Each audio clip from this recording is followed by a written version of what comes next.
उसके बेस पे लाइब्रेरी जला देना, मकान जला देना, दुकानें जला देना, लूट-पाट करना, ये तो कहीं से कहीं तक जस्टिफाई नहीं हो सकता ना। तो आप गए हो वहाँ रेफ्यूजी के तौर पे, अब अच्छी ज़िंदगी वहाँ की चमक-धमक से इंस्पायर्ड होके आप वहाँ रहने गए हो, वहाँ की लाइफ़स्टाइल में जीने गए। फिर वहीं जाके आपके जब जैसी संख्या बढ़ी, आपके दिल में धीरे-धीरे शरीयत का कीड़ा कुलबुलाने लग गया। फिर आप बहाने ढूँढने लग गए, किसी ना किसी बहाने आप हिजाब के बहाने, कुरान के बहाने, लड़का ये कर दिया मुसलमान बच्चे को, इस बहाने कोई भी बहाना निकाल के वो फ्रस्ट्रेशन निकालते हैं।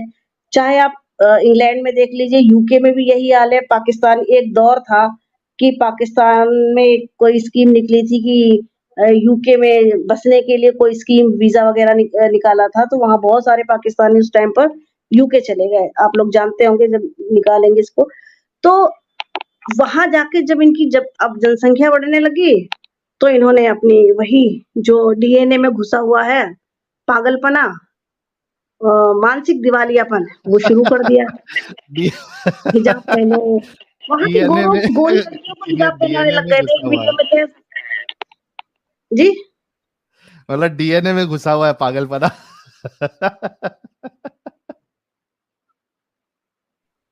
हाँ, दिवालियापन ना, मानसिक अपंगता डीएनए में है।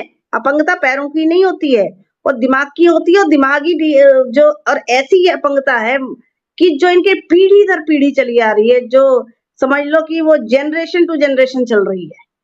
अब आने वाले वक़्त में देखो क्या होता है इंग्लैंड का या फ्रांस का या स्वीडन का या और यूरोपियन कंट्रीज़ का, क्योंकि ये तो तय बात होती है, जहाँ पे जनसंख्या बढ़ी थोड़ी-सी, वहीं ये लोग रंग दिखाने लग जाते हैं।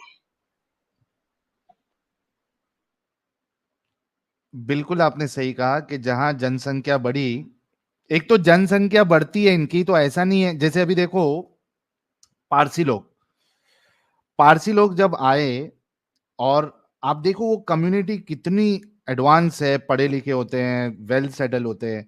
ऐसा नहीं कि ये जनसंख्या इनकी बढ़ती है हमारे मोमिन हजरात की, तो एक कुछ यानी देश की तरक्की या दुनिया की तरक्की के लिए कुछ योगदान होगा इनका। जनसंख्या जो बढ़ती है इनकी, अक्सरियत आप देखिए वो तो आपको पढ़े लिखे नहीं होंगे, और जहाँ पे ज्यादा हो गए उस एरिया का माहौल खराब, वहां पे चोरी चकारी आपको मिलेगी, चरसी गर्दुल्ले आपको मिलेंगे उधर। यानी ऐसा भी नहीं है कि चलो आबादी बढ़ रही है तो कुछ देश को कुछ अच्छा दे रहे हैं लोग। जी, भई जिसका जो है आइडियोलॉजी ही ये कहती हो कि असली ज़िंदगी तो मौत के बाद मरने के बाद शुरू होगी। ये हम्म। दुनिया तो मुसाफिर खाना है। तो वो मुसाफिर खाने का क्या हाल करेंगे आप जानते हो, मुसाफिर कैसे रहते हैं? मुसाफिर समझते ही नहीं हो भई, जिस जगह ठहरते हैं मुसाफिर, जब इन्होंने दुनिया को मुसाफिर खाना कह ही दिया, अपने खुद ये कहते हैं, कोई किसी और की कही सुनी बात नहीं। तो ये दुनिया को मुसाफिर खाने की तरह ही ट्रीट करते हैं। ये गंद, वो गंद, ये मारा-पीटी, और कोई जो है अ, कोई भी अच्छा काम नहीं, कोई पढ़ाई-लिखाई नहीं, कोई जो है ऐसा काम नहीं जिससे किसी को कोई इंस्पिरेशन मिले, कुछ भी नहीं। कितने साइंटिस्ट निकलते हैं मुस्लिम में से, सोचिए ज़रा। गिन लीजिए, उँगलियों पे भी नहीं गिन पाओगे आप, इतने कम हम्म। होते हैं। और जो और अगर निकलते भी है डॉक्टर वो तो काफिरों की स्टडी से निकलते हैं ना। बिल्कुल, बिल्कुल। अगर किसी साइंटिस्ट का ये हवाला देते भी हैं, तो उनसे पूछो, क्या वो जमात में जाके साइंटिस्ट बने हैं? 40 दिन के चिल्ले से बने हैं?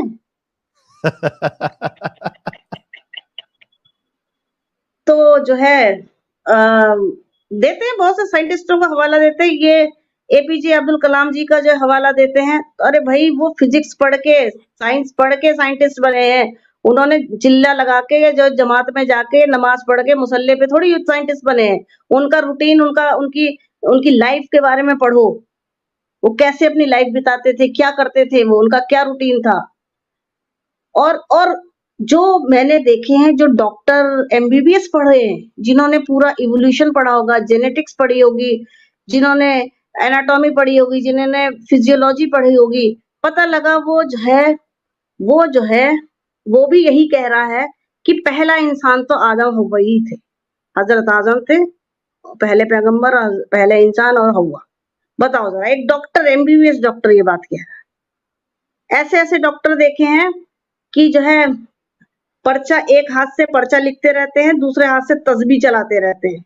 ऐसे डॉक्टर मैंने देखे, तस्बीह एक हाथ में पढ़ते रहते हैं, दूसरे हाथ से प्रिस्क्रिप्शन लिख रहे हैं, और प्रिस्क्रिप्शन लिखने के बाद मरीज का सर नीचे करके और उसके सर पे हाथ रख के फूंक रहे हैं। भला बताओ जरा, पूरी डिग्री का सत्यानाश गोबर लेप दिया। ये अक्सर तबलीगी डॉक्टर्स जो होते हैं, ये इस तरीके की हरकत करते हैं वो लोग।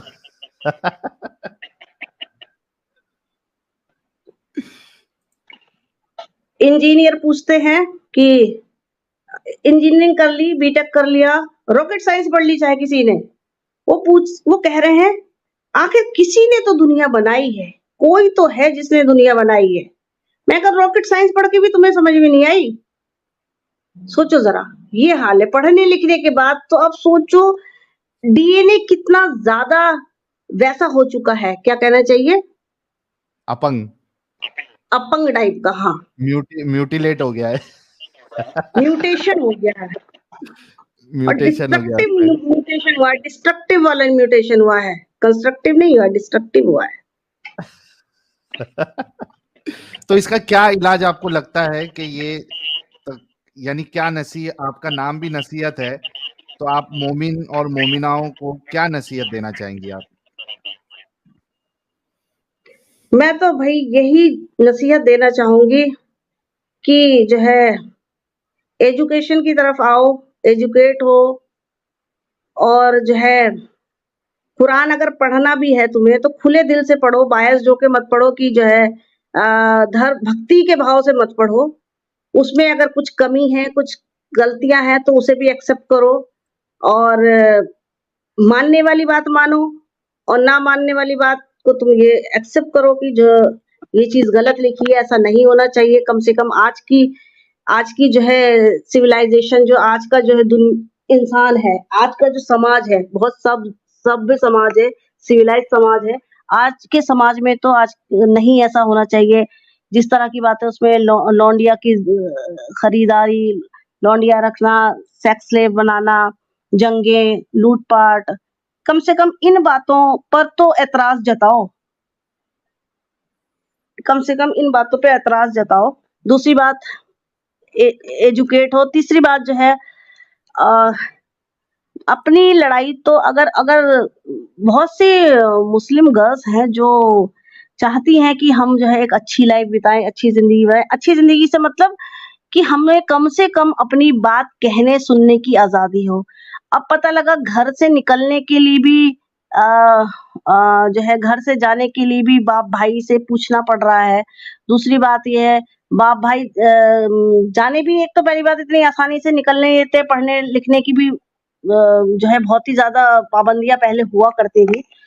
उसके बाद निकलो तो काला चोंगा पहन के पूरा चमगादड़ बन के निकलो, जो ना भी देखता हो वो भी देखने लग जाए। एक नॉर्मल सी लड़की जा रही होती है सिंपली सलवार सूट दुपट्टे में, साड़ी में, उसे कोई इतना नहीं देखता है जितना दुपट्टे वालियों को लोग, वो बुर्के वालियों को देखते हैं, क्योंकि तुमने ऐसा हुलिया ही बना लिया है।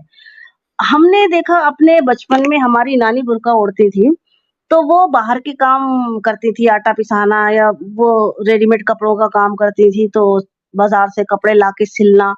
वो सिंपली बुर्का ओढ़ती थी और मुंह खुला रहता था उनका।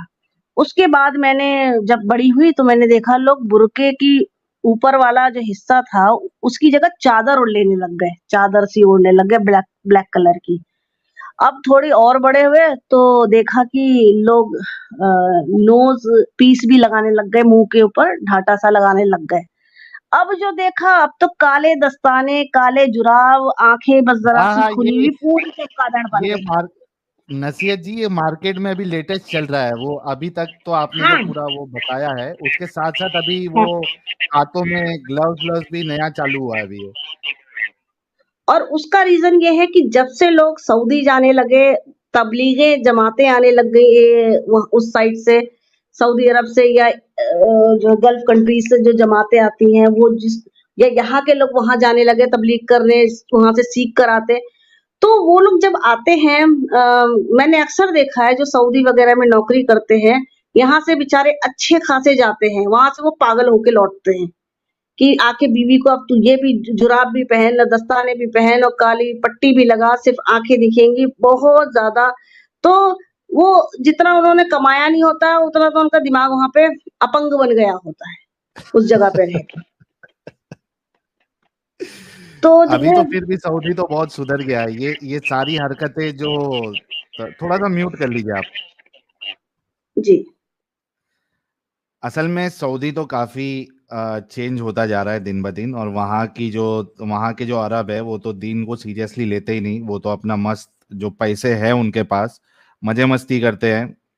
और पहले जब सऊदी में ये सारी अय्याशी की चीजें उनको नहीं मिलती थी तो वो कभी बहरीन चले जाते या किधर दूसरी जगह चले जाते, लेकिन अब तो वहां पे भी काफी एमबीएस साहब ने चेंजेस लेके आया है। थिएटर्स खुले हैं और बहुत सारे चेंजेस लेके आए। तो ये गल्फ वाले जो है, पहले इनकी जो जाते थे यहाँ से, तो वो थोड़ा वहां पे ये सलफी मौलाना इंडिया के वहां पे पूरी गंदगी फैला रहे थे वो लोग। अब तो सऊदी वाले अगर ये कुछ भी ज्यादा करते तो सीधा उठा के जेल में ही बंद कर देते इनको। तो ये भी थोड़ा डरते हैं अभी।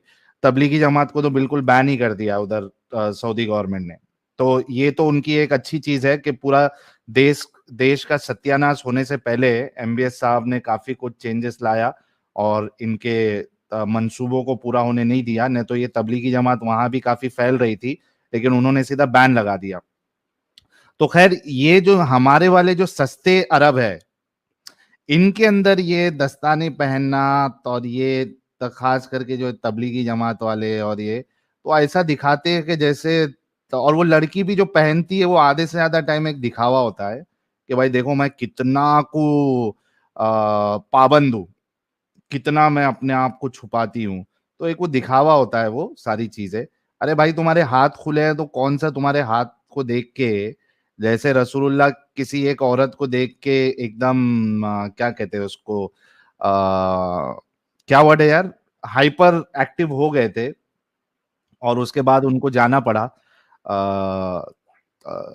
जैनब के पास, हजरत जैनब के पास, हालांकि वो चमड़े को बुन रही थी। वैसे आम इंसान लोग जो है, अच्छे इंसान लोग जो है, वो किसी का सिर्फ हाथ देख के वो इतने चार्ज नहीं हो जाते कि आपको भी हाथ भी अपने छुपाने पड़ रहे हैं। तो ये सब दिखावा बंद करो। और ये जबरदस्ती के नाटक है ये सब। हाथ छुपा लेना ग्लव से, तो आंखों को ऐसा करना, मतलब अजीब अजीब हरकतें जो तुम करते हो, तो बड़ा अजीब लगता है लोगों को। और नसीहत जी ने बिल्कुल सही कहा, जो इंसान नहीं देखने वाला है वो भी देखने लग जाता है, मतलब ये क्या नमूना जा रहा है यहाँ से इस तरीके से। तो और इसमें भी वो अक्सर जो है, वो जो बुर्का का पहनती है, वो अक्सर लड़कियां जो वो बेचारी मजबूरी में पहनती है, घर वाले जो पीछे पड़ जाते हैं उनके। और एक स्टाइल फैशन होता है, उनको ऐसा लगता है कि भाई चलो मस्त, आज की तारीख में एक से एक बुर्का आए हैं, वो कोट वाला बुर्का। और तो बड़ा भाई, बुरके का बिजनेस आप देखो। अगर किसी को बिजनेस खोलना है, मोमिन हजरात, अगर कमाई उमाई दूसरे बिजनेस में नहीं हो रही, तो भाई बुरके का बिजनेस खोल लो। आजकल मार्केट में बहुत ज्यादा पैसा आपको मिलेगा इसमें। अलग अलग नए नए डिजाइन के जो है मार्केट में बुरकाएं हैं, और वो औरतें भी तड़प रही है, मुझे ऐसा वाला बुरखा लेना है, मुझे वैसा वाला लेना है, इससे अच्छा लगना है, उससे अच्छा लगना है। तो ये बुरखा भी अक्सरियत जो है वो एक फैशन स्टाइल बन गया है, क्योंकि आप अंदर कुछ भी कपड़े पहन लो, शादी में भी चले जाओ, बुर्का उतारना नहीं है, बुर्का अच्छा रहे, अंदर कुछ भी नॉर्मल घर का ड्रेस भी पहनो, तो बच जाता है टाइम और ये सब। और इसमें से कई सारी लड़कियां बुर्का पहन के जाती हैं ऑफिस, और उसके बाद इधर मॉल में जाएंगी या फिर कॉलेज जाएंगी, वहां बुर्का उतर जाता है उनका, फिर वो वहां पे बिना बुरके के घूमती है। तो ये बहुत मिक्स चीजें है। ऐसा नहीं है कि ये इसको कोई अ, इसका जो मकसद, सो कॉल्ड मकसद बताया गया उसके लिए पहन रही है। बहुत मिक्स चीजें आपको मिलेंगी, बहुत सारी लड़कियां अपने अपने हिसाब से इसको यूज कर रही है। जी नसीह जी, प्लीज गो अहेड। जी। और बुर्का भी जो है, बुर्का भी कोई, आपने सही बोला कि सिर्फ जिस्म छुपाने भर की चीज नहीं रह गया है। इतना ग्लैमरस बुर्का होता है, इतना भड़कीला होता है। आप सोचो, मैंने फिश कट बुर्के देखे हैं। फिश कट बुर्का जो होता है, हिप्स पे टाइट फिश होता कट। है, और फिश कट बुर्का सोचिए, और पूरी वो मछली टाइप का पूरा शेप बन के आ रहा है उसका, जो है। और जो ना देखता हो वो देखेगा। हम खुद देखने लग गए ये क्या चीज है। जब हम देखने लगे तो फिर जेंट्स क्यों ना देखेंगे। और उसमें जाली वाला, नेट वाला बुर्का, उसमें जो है सुराख, और उसमें सितारे, सलमा, जो ना देखता हो वो देखने लगे। मतलब अच्छा, अगर कुरान की भी बात करें तो कुरान में भी कहाँ बुर्का है? ऐसा बुर्का तो कहीं नहीं है कुरान में। कुरान में भी अगर इनकी ही कौन सी सूरा में कुरान बुर्के का एक जिक्र इस तरह से है कि ए मोमिनाओ, जो है तुम अपनी छातियों को अपनी चादरों से ढक लो, और अपने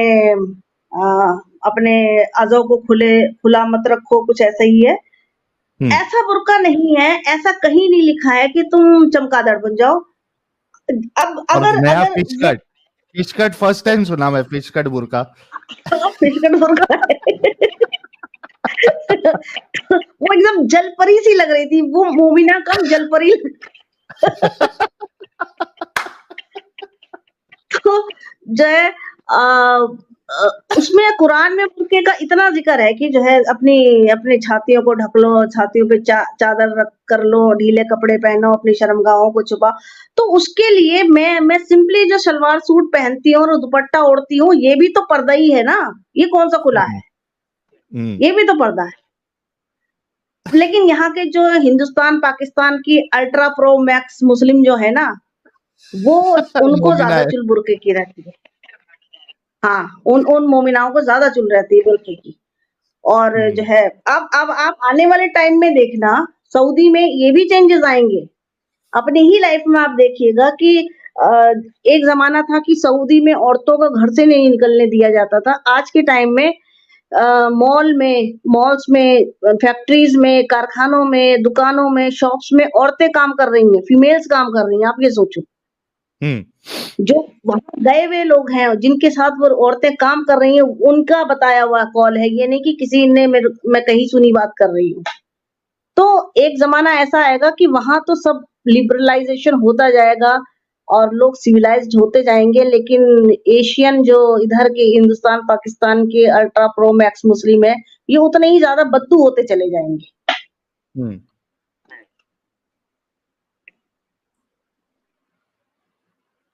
बिल्कुल सही कहा आपने। लेकिन मुझे ऐसा लगता है कि जितनी तेजी से अभी ये सोशल मीडिया का जमाना है, तो हमारी बातें जो लोगों तक फैल रही है, मैंने देखा है कि मोमिनाएं खास करके बहुत तेजी से इस चीज से निकल रही है।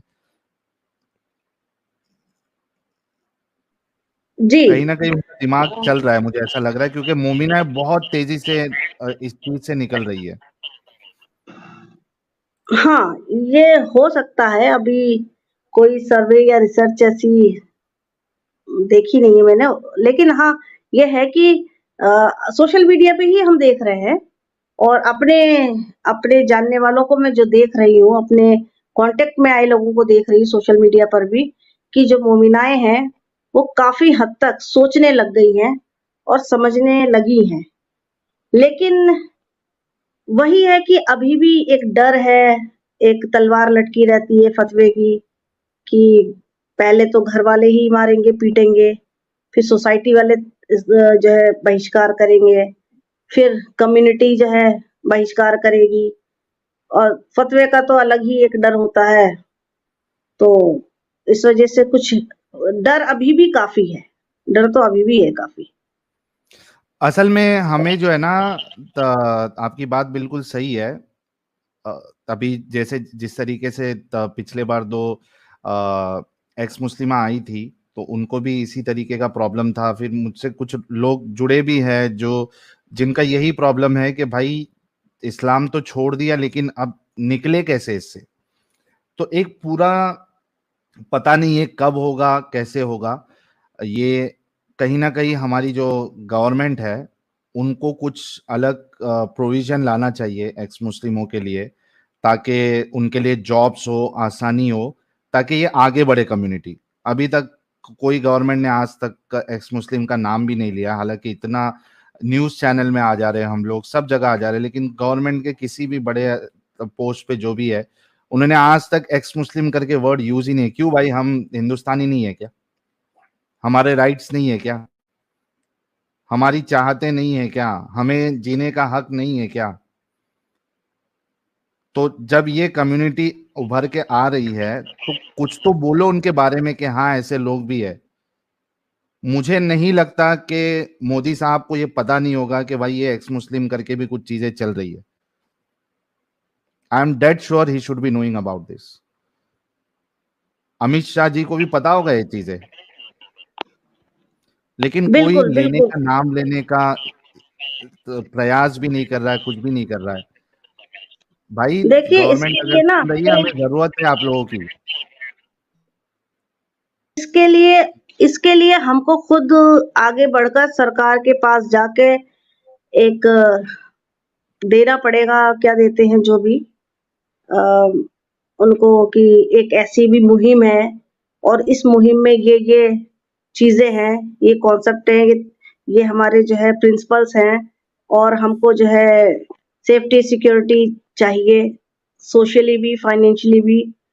जब तक सब एक यूनाइट होके सरकार को नहीं बताएंगे, सरकार खुद से कभी भी जो है आपको नहीं रिकॉग्नाइज करेगी, बिल्कुल नहीं करेगी। और ये मुहिम, ये क्या कोई भी किसी भी दौर की कोई भी जो मुहिम या आंदोलन होता है, अगर उसको सरकार का सपोर्ट ना मिले तो बड़ा मुश्किल हो जाता है। आज की डेट में हम लोगों को सरकार के सपोर्ट की बहुत सख्त जरूरत है, बहुत ज्यादा, क्योंकि हम लोगों के साथ दुश्वारियां परेशानियां आम लोगों से ज्यादा होती हैं। अपने ही घर में दुश्वारियां ज्यादा होती हैं, आप बाहर तो बाद में जाओगे, अपने ही घर में बहुत ज्यादा दुश्वारियां होती हैं। तो एक्स मुस्लिम्स को जो भी पॉसिबल हो सके सरकार को सेफ्टी सिक्योरिटी जॉब वगैरह प्रोवाइड कराना चाहिए, क्योंकि हम भी इसी देश के नागरिक हैं और हमारा भी वोट है इस लोकतंत्र के लिए, हम वोटिंग भी करते हैं। तो जो है हमारे हमको भी बुनियादी हक मिलने चाहिए, जैसे आस्था आस्था वाले, मतलब मैं ये समझती हूँ जब काल्पनिक चीजों के लिए और गलतफहमी पैदा करने वाली चीजें, मजहब को या मैं धर्म को इस तरह से लेती हूँ, गलतफहमी पैदा करने वाली जो वो एक ग्रुप, तो गलतफहमी पैदा करने वाले जो ग्रुप्स होते हैं उसके लिए आप इतनी चीजें प्रोवाइड करते हो, इतना सब कुछ कर रहे हो, तो अगर हम मिसलीड करने वाले वो लोग होते हैं, तो एक हम जो एक सच्ची मुहिम चला रहे हैं जिसमें हम लोगों को सच्चाई से रूबरू करा रहे हैं, तो हमारा आपकी क्या जिम्मेदारी नहीं बनती है कि हम लोगों को प्रोटेक्शन दे, सेफ्टी दे, हमको हर तरह से जो है सपोर्ट करें। बिल्कुल बिल्कुल। चलिए, आई आई आई एम श्योर कि आगे कुछ ना कुछ, या फिर जब तक कोई हादसा नहीं हो जाता बड़ा कोई एक्स मुस्लिम के साथ, तब तक गवर्नमेंट जागेगी या नहीं जागेगी पता नहीं। वो एक रास्ता ही होता है ना, कुछ किसी का कुछ हो जाता है, फिर वो खबर बहुत ज्यादा फैल जाती है, वायरल हो जाती है, तब जाके फिर गवर्नमेंट की आंखों तक पहुंचती है। आई डोंट नो कि उसके बाद होगा या क्या होगा, but let's wait, let's hope for the best. एक सवाल आपके लिए ये भी था कि यूसीसी के बारे में आपकी क्या राय है? जी, यूसीसी के बारे में मैं इतना ही कहना चाहूंगी, कानून एक, फायदे अनेक। इन शॉर्ट, हाँ हाँ फायदे हाँ। सिर्फ जो है मुस्लिम के लिए ही नहीं है, ये समझिए। फायदे या नुकसान, अगर अगर मुसलमान समझ रहे हैं कि ये इससे नुकसान होगा, नुकसान मुस्लिम का नहीं होगा, पर्सनल लॉ का होगा। मुस्लिम पर्सनल लॉ के जो आका हैं, जो वहाँ चौधराहट उनकी कायम है मुस्लिम पर्सनल बोर्ड में, जो वो जो है अपनी मनमानी करते हैं, तो यूसीसी आने के बाद जो है एक देश होगा, एक कानून होगा, सबके लिए होगा। वो तो ये थोड़ी कि मुस्लिम के लिए कोई अलग से चीज होंगी। जो चीजें अगर हिंदू में भी किसी किसी वजह से किसी इंसान के हक मारे जाएंगे, तो यूसीसी के तहत जो है वो सब एक प्लेटफॉर्म पे आ जाएंगे, सबको एक जैसा फायदा होगा। हिंदू में हो, सिख में हो, ईसाई में हो, कहीं पे कोई एक सबसे पिछड़ा हुआ इंसान भी अगर किसी अपने हक से वंचित रह जा रहा है, तो यूसीसी आने के बाद जो है, उस सबको समान अधिकार मिलेगा। बात सिर्फ मुस्लिम की नहीं है, नुकसान का तो खैर कोई कोई है ही नहीं मसला यहाँ पे। कोई भई यूसीसी के तहत ये तो कहा नहीं गया है कि तुम शादियाँ कोर्ट मैरिज करो, उसमें ये बोला गया है, भले से अभी आया नहीं है ड्राफ्ट, लेकिन एक जो बात चल रही है चर्चा कि शादी जो है आप अपने हिसाब से करो, अपने मज़हब के हिसाब से करो, उसमें कोई नो प्रॉब्लम, कोई परेशानी नहीं है। लेकिन तलाक का प्रोसीजर एक ही होगा। यहाँ पता लग रहा है तलाक कोई किसी तरीके से दे रहा है, कोई किसी तरीके से दे रहा है, कोई किसी तरीके से। प्लस जो आप शादी कर रहे हो वो रजिस्टर्ड होनी चाहिए, वो बिल्कुल सही बात है।